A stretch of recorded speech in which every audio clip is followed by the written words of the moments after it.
Hey there, cats and kitties. I am the Blues Man, Johnny Blues, coming at you live to talk about episode 5 of the anime series Net-Juu no Susume. And I'm going to get it out of the way right away and say that I'm pleasantly surprised that I seem to have been wrong with my impression of Kauais. His motivations for making a move on Monaco, as a couple of people told me in the comments on my previous episode discussion video, where I said he made a real a-hole move, I thought. Making a move on Monaco, knowing how Utah felt about it and everything like that, being that they are buddies and everything like that. I just thought it was a real, jerky thing to do. And, but in fact, a couple of people had told me in the comments that their impressions of it were that he was actually hoping to create a scenario to make it more easy for Monaco and Utah to align. And part of the discussion, part of the dialogue between them both at the start of this episode is very much confirming that aspect of it, that, where he still is kind of bandying it, about in front of Utah's face. He basically says, I'm just joking. I'm pulling your leg.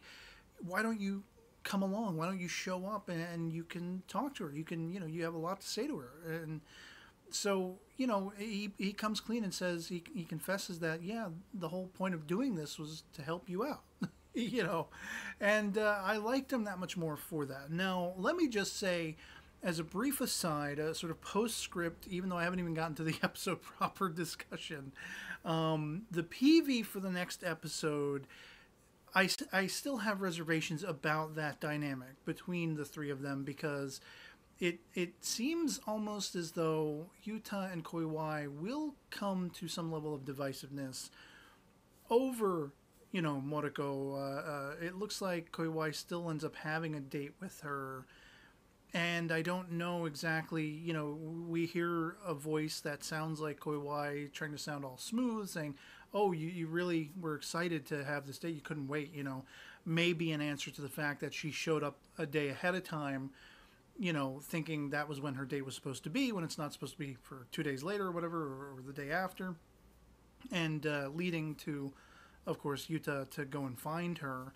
And so I just feel like the PV gives me the impression that I might not have been entirely wrong. It may still develop along the line that I was most fearsome of, that Kauais, in making a move, things are not going to play out well, that kind of thing.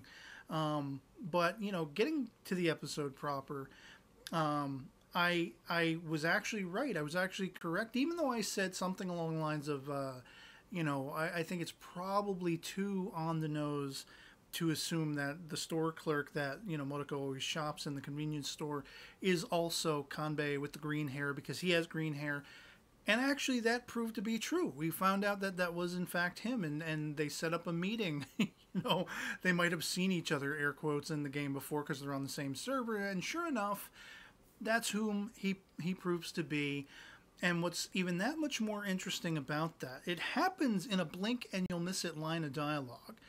But he apparently is aware that Lily is actually a man. I don't know if he knows it's Utah and all of that stuff, but he now knows that Hayashi, or whatever, Monaco's in-game persona, is the girl who comes in and shops, the woman who shops in his convenience store. And he also knows that the partner of this character is a guy playing a girl. So that I find highly intriguing, but I also found it sort of interesting that he was dismissive to Monaco about going after Lily and trying to, persuade out of Lily advice and things of that sort. Why? Why was he warning Monaco as Hayashi against Lily exactly? I don't know. Is it because he knows more about Utah and all that kind of stuff? That Utah is kind of a nervous wreck all his own. I don't exactly know, but that's one of the things, an anime reviewer whose channel I watch quite a bit, formerly Kiyoya X Cloud, but recently changed the channel name to Phantom Blue, which I think it sounds awesome. I really love her videos because it's very, personable, and I feel like I'm partaking in a conversation with a really close friend, talking about anime and her impressions on it. And she was saying in one of her videos, as well as subsequently in reply to one of my comments on her video, that one of the things that is really endearing about characters like Monaco and Utah is their awkwardness, is the fact that they are so sort of unaccustomed to social norms and things of that sort. And I agree wholeheartedly with that. I'm one half grinning and chuckling at the awkwardness of the characters, but I feel so much for Moriko and I feel so much for Yuta, and I just want to see them hit it off. I want to see them come together, which is something she also said. I share that sentiment as well. I want to see them hit it off and come together and find each other in the real world and get to know each other. And I think an extension of that, of course, is their in-game personalities. We have Yuta. I was a little annoyed with Yuta in this episode because he started thinking, oh, this must be a coincidence. You know, the whole scenario that Hayashi doles out about, you know, everything that happened between he and Moriko offline, you know, it's the exact same story, and he's not sure if he can believe it. And he starts talking himself out of believing that Hayashi might be, in fact, Moriko and all this stuff. And but he still harbors a level of hope that that is the case. But, you know, I was getting frustrated with his backpedaling, like, nah, you know, that would be too big a coincidence for that to be true. Look at the coincidence, not that he has this awareness, but the coincidence of, hey, this store clerk happens to be Kanbei, happens to be one of our guild, one of our group, one of our crew. And just, you know, I loved it. I loved the awkwardness between the characters and the whole exchange about, you know, what would you want to wear on a date, and if you're going out to drink somebody you haven't seen in a while, you used to talk to on the phone, and but you know, then Hayashi spins it.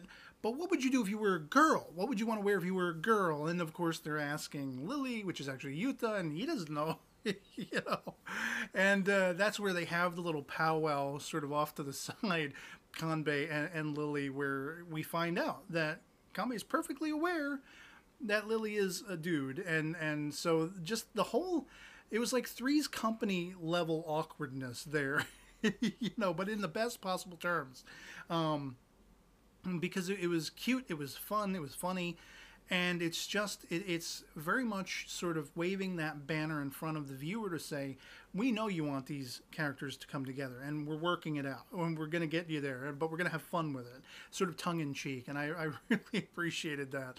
And so in the end, as I say, you know, Moriko, whether she just got the timing wrong or what, I don't know, or Kauais deliberately told her it would be a day ahead of time, I don't think that's the case. I think she probably misjudged when her pseudo date with him was meant to be, and showed up to that place a day ahead of time by accident. And if it weren't for Yuta's kind of just over, you know, rethinking this over and over and over again, I got to take the gamble. I got to take the chance. If she does happen to be there, I want to be somebody that can meet her, you know, like I don't want her to go home alone, because no, Kauai's not going to be back for another day. So the sentiment of his dropping everything and running and trying to be there for her so she wouldn't have been stood up and feel that much more miserable after the whole makeover she has. I mean, I thought she didn't look that bad to begin with, but she really harbors this sort of, you know, self-consciousness about her appearance because of her age, because of being a NEET.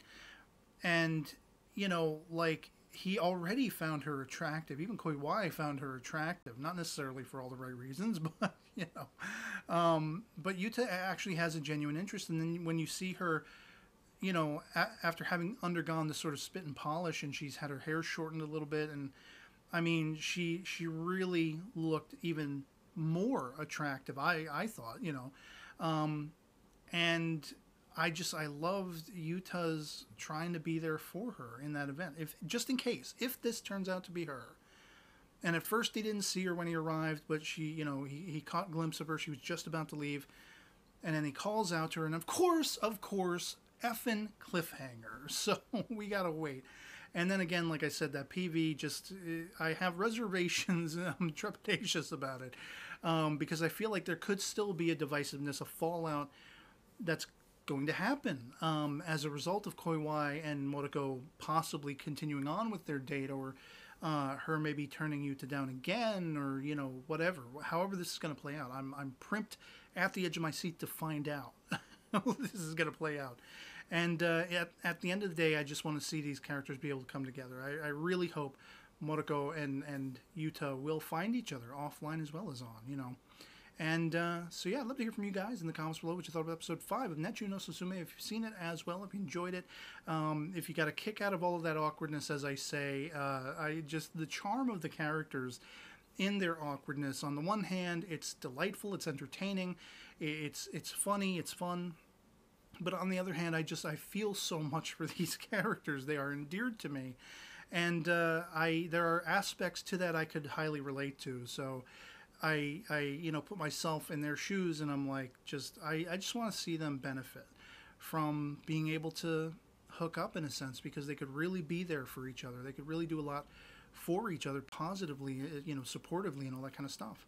And because they are cut so much from the same cloth, because they have so much in common, it's just a match made in heaven if it works out. So yeah, otherwise that'll be pretty much it for me on this. Hope this video finds you well, and I'll catch you all later. Peace.